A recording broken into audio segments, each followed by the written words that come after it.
Bonjour à tous. Eh bien, prenons un instant aujourd'hui pour lire et méditer un passage du livre du ciel de Luisa Picaretta. Au nom du Père qui m'a créé, du Fils qui m'a sauvé et du Saint-Esprit qui me sanctifie. Amen. Jésus, je me plonge en toi, dans ta divine volonté. Je m'unis à toi, je m'identifie à toi, je me consume en toi, je fonds, je fusionne ma volonté dans la tienne et je t'invite dans mon cœur, Seigneur. Je te donne tout. Prends mes émotions, mes désirs, mes pensées. Je t'offre ma volonté propre. Je te supplie, Seigneur, de vraiment l'annihiler, de t'en servir comme marchepied pour ta divine volonté, de t'installer et vraiment de laisser ta divine volonté agir et opérer à partir de mon humanité, Seigneur. Prends les commandes de mon existence maintenant jusqu'à mon dernier souffle. Je veux que ce soit toi qui fasses tout, Seigneur, que tout soit fait vraiment pour toi, par toi et en toi, et que tout t'amène de la gloire, de la joie, Seigneur. Jésus, parle maintenant à travers ma bouche. Envoie-moi ton Esprit Saint, que je reste toujours unie à toi dans ta vérité et que ce moment puisse toucher, qu'il puisse y avoir des retombées bienfaisantes dans tous les cœurs, des conversions, des sanctifications, des purifications d'âme du purgatoire. Vraiment, c'est ce que je te demande, Seigneur. Le passage que nous allons méditer est celui du 14 août 1924. Nous sommes toujours dans le volume 17. C'est Louisa qui parle. Je me disais, j'aimerais toujours me mouvoir dans la divine volonté. J'aimerais être comme une roue d'horloge qui tourne continuellement sans jamais s'arrêter. Bougeant en moi, mon doux Jésus me dit, ma fille, veux-tu toujours te mouvoir dans ma volonté? Oh, avec quelle joie et quel amour je souhaite que tu agisses toujours dans ma volonté. Vous avez dit, je veux rester tout le temps dans ta divine volonté, je vais tout le temps agir pour toi, pour ta gloire. Et Jésus dit, mais vraiment c'est ça que je veux aussi, ça m'amène vraiment de la joie, ta demande. Ton âme sera cette petite roue et ma volonté te servira de ressort pour que tu tournes toujours avec rapidité. Donc voilà, nous, on va se plonger dans la divine volonté et vraiment, on va, parce qu'on est immergé dans la divine volonté, on va pouvoir toucher toutes les générations. La divine volonté, c'est comme une machine à voyager dans le temps. On peut aller dans le passé, dans le futur, on peut aller, on peut aller mettre notre thème sur toutes les œuvres créées. On peut remonter en Éden avec Adam, mettre nos je t'aime partout, réparer, voilà, après sa chute, on peut demander pardon au Seigneur, on peut faire des actes de réparation, etc. Donc vraiment, il dit, eh bien, ton désir va être le point de départ vers la destination que tu auras choisie. Ton désir, donc je veux être près de toi, Seigneur, par exemple au moment de ta flagellation, je veux être près de toi, je veux t'accompagner. Eh bien, notre simple intention est le point de départ, nous allons nous trouver près de Jésus. C'est comme dans la divine volonté, s'il vivait pour la première fois sa flagellation devant nous. Et qu'est-ce qu'on fait qu'on a Jésus qui est flagellé devant nous, qu'on aime Jésus de tout notre cœur? Eh bien, on lui dit pardon au nom de tous, on lui demande vraiment que son sang vienne laver tous nos péchés de la chair, nos péchés contre la pureté. On vient nous prosterner à ses pieds, on vient récupérer son sang, on va nettoyer tous les cœurs, on vient nettoyer les âmes qui sont sur le point de tomber dans la perdition, celles qui sont sur le point de tomber dans le péché, celles qui sont déjà tombées dans le péché. On va nettoyer les cœurs des agonisants, des malades, on va nettoyer le cœur des âmes innocentes pour mettre le sang autour de leur âme pour qu'elles ne tombent pas dans le péché. On va nettoyer les âmes, les hérétiques, des infidèles, des sectaires, des âmes qui offensent Jésus, qui vraiment qui ne veulent pas de lui, qui sont tout fermés, des cœurs fermés, froids, indifférents. Donc vraiment, on peut faire ces rondes. Et Jésus dit donc, ton désir, ton intention, ça va être le point de départ de où tu vas aller. Mais tu vas toujours être en mouvement. Dans ma divine volonté, tu vas pouvoir faire au nom de tous. Tout ce que tu vas faire, cela va avoir une répercussion sur tous les hommes, même du passé et même du futur.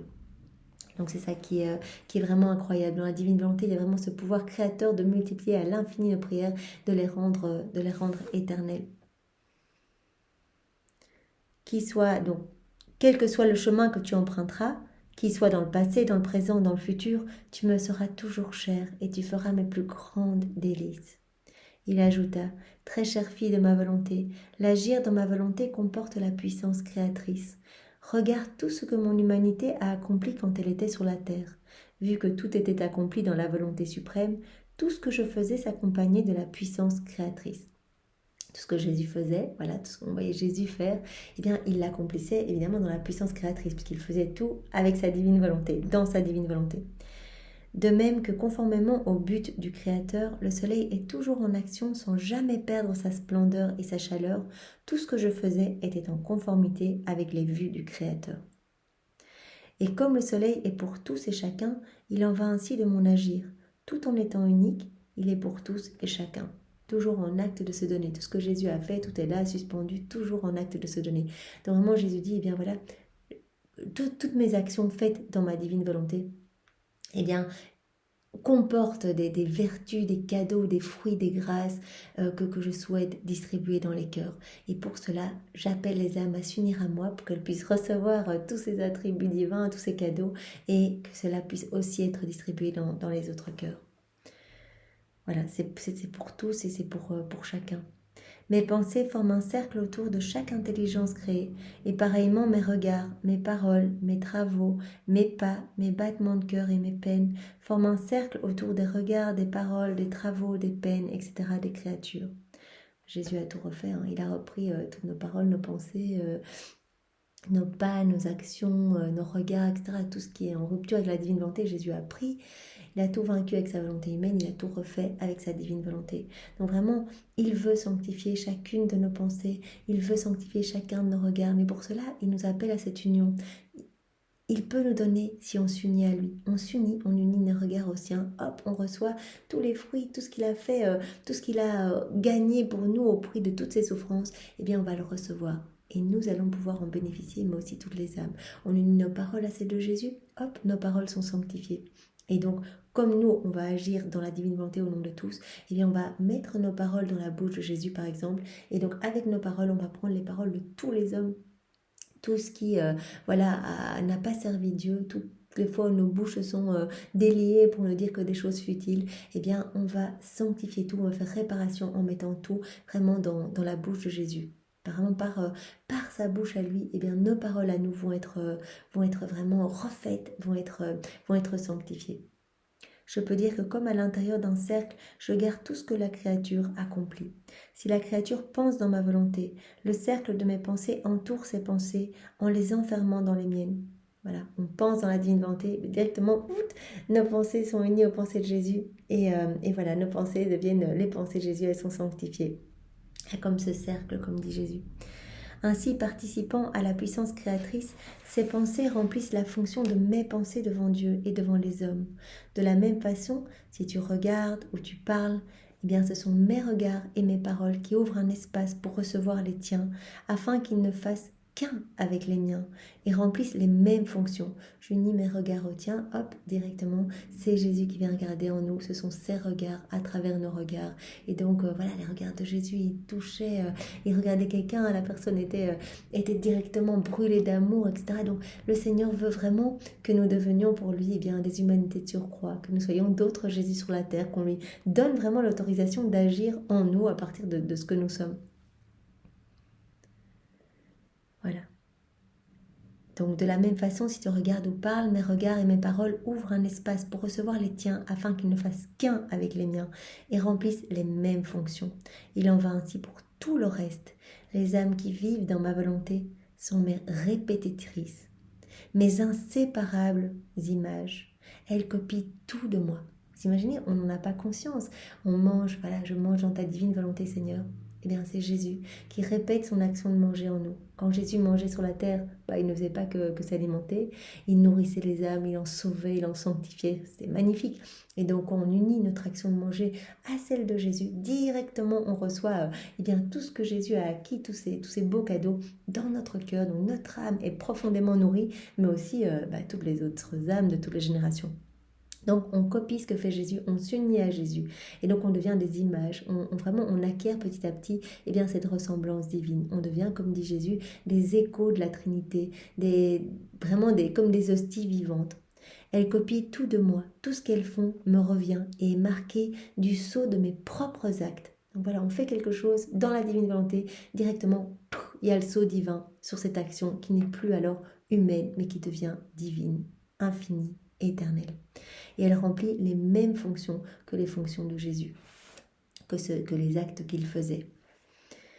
C'est magnifique, Seigneur. Eh bien, donne-nous cette grâce de pouvoir faire beaucoup d'actes en union avec toi pour te réjouir et pour que tu puisses voir en nous un autre toi, que tu puisses vraiment laisser ta divine volonté faire tout en nous, opérer, agir, grandir, que vraiment ta vie divine puisse nous illuminer, que nous puissions devenir tout amour et toute lumière. Vraiment, conduis-nous à ce 4e niveau de vie dans ta divine volonté. Nous allons te le demander tous les jours, Seigneur. Ça doit devenir vraiment l'unique but de notre vie.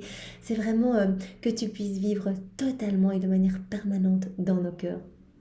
Merci Seigneur, vraiment avec tes propres remerciements pour tout ce que tu nous as déjà donné, toutes ces grâces, c'est incroyable. Vous voyez, on est déjà au volume 17, on a commencé ensemble au volume 11 et on est là tous les jours. On est fidèle, on est constant parce que Jésus nous en donne la grâce. Nous tout seuls, on est vraiment plein de péchés et vraiment Mais c'est Jésus qui nous donne cette grâce de revenir, cette grâce de vraiment de sentir la puissance divine derrière chacun de ces mots qu'il a bénis. Non, vraiment, merci Seigneur. Merci pour tout ce que tu opères en nous et tout ce que tu vas encore opérer. Alors, je vous propose de continuer avec encore un court passage, celui du 2 septembre 1924. C'est Louisa qui parle. Je me sentais très angoissée, bien que tout abandonné dans les bras de Jésus. Je lui demandais d'avoir pitié de moi. Alors, ayant comme perdu conscience, j'ai vu sortir de mon intérieur une petite fille toute faible, pâle et plongée dans une profonde tristesse. Donc Louisa, elle est souvent dans cet état d'amertume quand elle est loin de Jésus, elle se sent faible, elle se sent triste, elle se sent comme mourir. Et donc elle voit sortir de son cœur une petite fille comme ça toute pâle, qui est vraiment toute triste. S'approchant de cette fillette, Jésus bénit, la prit dans ses bras et ému de pitié, la pressa sur son cœur. Ensuite, il fit des onctions sur son front, sur ses lèvres, sur ses yeux, sur sa poitrine et sur tous ses membres. La petite fille reprit de la vigueur et des couleurs et quitta son état de tristesse. Donc Jésus, il est saisi de compassion. Quand nous, on est triste, il est triste. Donc il est toujours là pour nous consoler. Et donc, en fait, il prend cette petite fille dans les bras, qui représente l'âme de Louisa, et il vient vraiment la réconforter par des onctions. Voyant que l'enfant reprenait des forces, Jésus la pressa plus fortement sur lui pour la rétablir davantage. Il lui dit « Pauvre petite, dans quel état te trouves-tu ? Ne crains pas, ton Jésus te sortira de cet état. » Je pensais « Mais qui est cette petite fille sortie de moi et que Jésus aime tant ?» Mon doux Jésus me dit « Ma fille, cette petite enfant, c'est ton cœur, c'est ton âme. Je l'aime tellement que je ne peux tolérer de te voir triste et faible. C'est pourquoi je suis venue t'infuser une nouvelle vie et une nouvelle vigueur. » À ces mots, je lui dis en pleurant « Mon amour et ma vie, Jésus, comme je crains que tu me laisses, où irais-je sans toi? Comment pourrais-je vivre? À quel état déplorable ma pauvre âme serait réduite? Quelle horrible souffrance j'éprouve à la pensée que tu pourrais me quitter. Cette souffrance me blesse, m'enlève ma paix et met l'enfer dans mon cœur.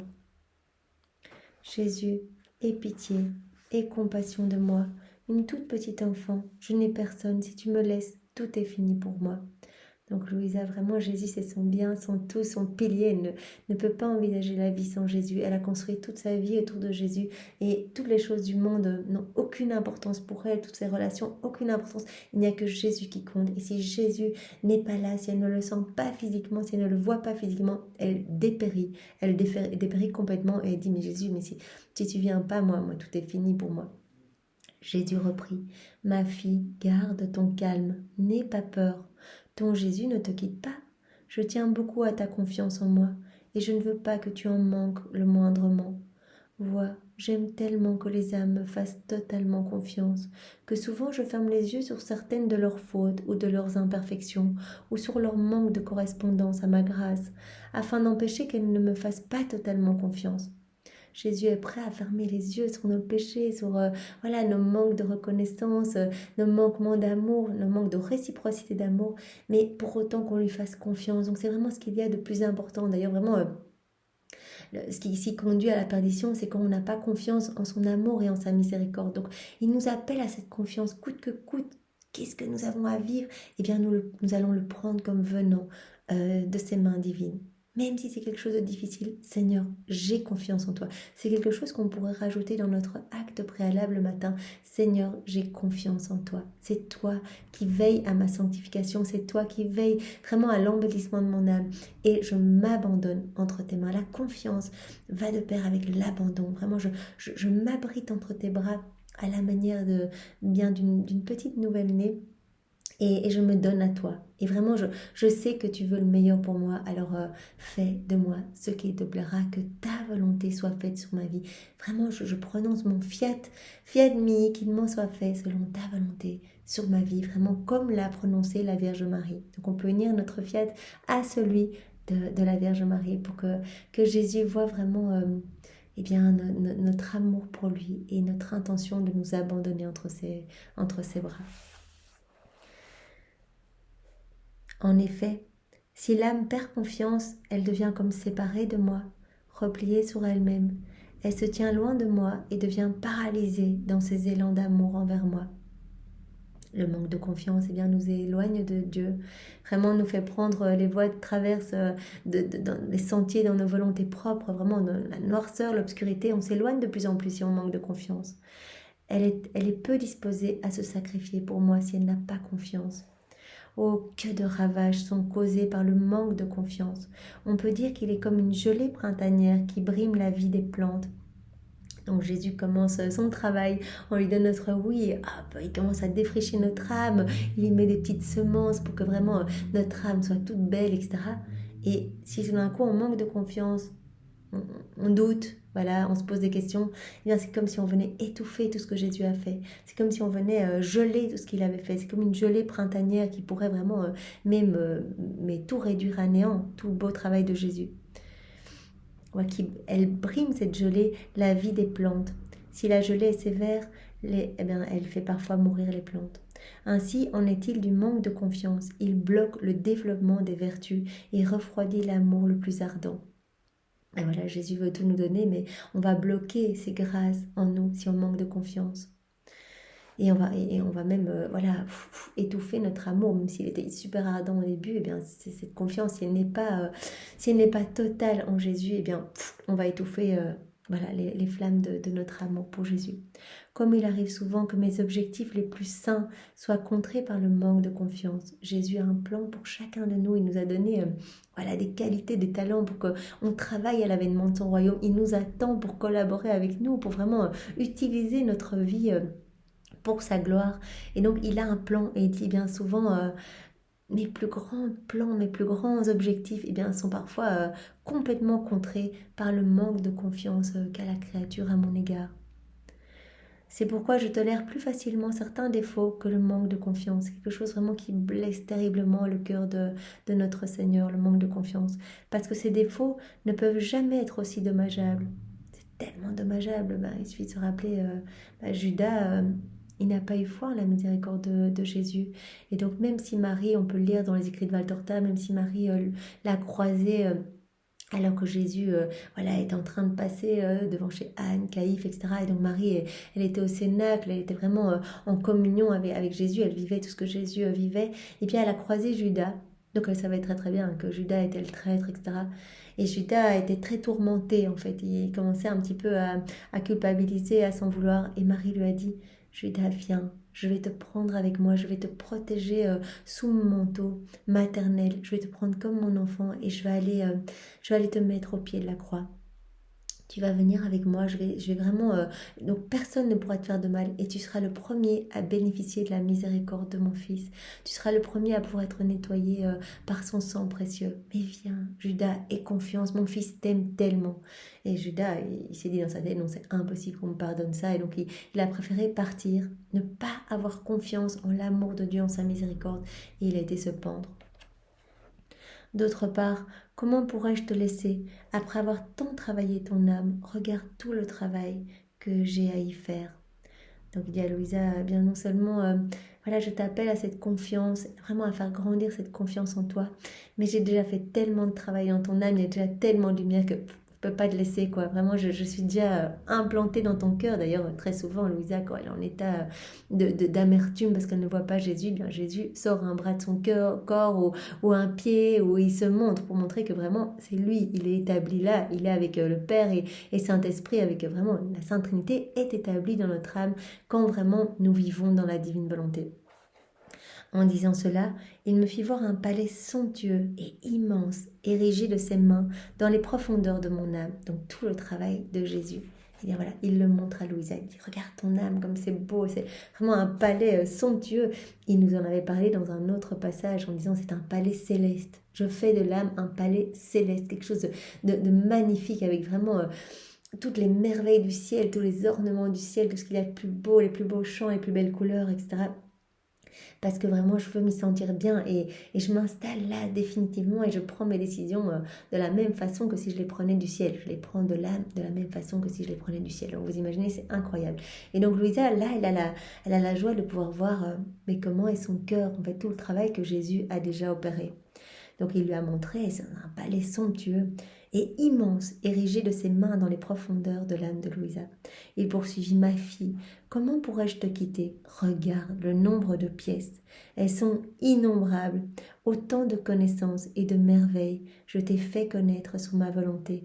Autant de pièces j'ai formées en toi afin d'y déposer tous ces biens. Donc en plus, le Seigneur a travaillé chez moi son âme au préalable avant de lui donner des enseignements. Nous l'avions vu, chaque fois il venait graver en lettres d'or l'enseignement dans son cœur pour que Louisa vraiment soit disposée à le recevoir. Et donc il dit, chaque connaissance est une vie divine qui a embelli ton âme. Et regarde, c'est comme dans ce palais, à chaque fois, chaque nouvelle connaissance, chaque nouvel enseignement, eh bien c'est une nouvelle pièce dans ce palais. Donc vraiment, il est somptueux et regarde le nombre de pièces qu'il y a, c'est énorme, c'est magnifique. Et le Seigneur opère la même chose en nous à chaque fois qu'on se plonge dans les écrits du ciel, eh bien, il y a plus de lumière, il y a plus de beauté, il y a plus de grandeur dans notre âme. À chaque fois, il pousse un petit peu les limites de la divine volonté dans notre âme. On reçoit plus, on reçoit plus. Et donc, vraiment, la vie divine peut croître en nous. Donc, c'est vraiment magnifique. Autant de connaissances et de merveilles je t'ai fait connaître sur ma volonté, autant de pièces j'ai formées en toi, afin d'y déposer tous ces biens. Il ne me reste qu'à ajouter quelques teintes nouvelles et rares, afin de donner plus de proéminence et d'honneur à mon œuvre. Crois-tu que je pourrais quitter ce si beau travail fait de mes mains? Louisa, c'est tellement beau tout ce que j'ai fait que voilà, moi je suis aimantée, je vis dans ce palais céleste dans ton cœur. Il m'a trop coûté. Jésus a passé tellement de temps à travailler l'âme de Louisa que de toute façon, voilà, c'est fini, je suis dans ton cœur. De plus, ma volonté y est engagée. Et là où ma volonté se trouve, il y a la vie, une vie non sujette à la mort. Ta peur n'est rien d'autre qu'un petit manque de confiance de ta part. Par conséquent, fais-moi confiance et nous cheminerons harmonieusement ensemble. Vraiment, la peur de Louisa d'être quittée, c'est un tout petit manque de confiance. Et donc, il dit, mais tu vois combien la confiance peut être destructrice. Donc, allez, ferme les yeux sur tes petits doutes, regarde-moi, reste fixé sur moi, garde ton attention sur moi, sois attentive. Et vraiment, je continuerai ce magnifique travail dans ton cœur. Nous cheminerons harmonieusement ensemble et j'accomplirai en toi l'œuvre de ma volonté. Donc c'est ce que nous souhaitons, nous aussi.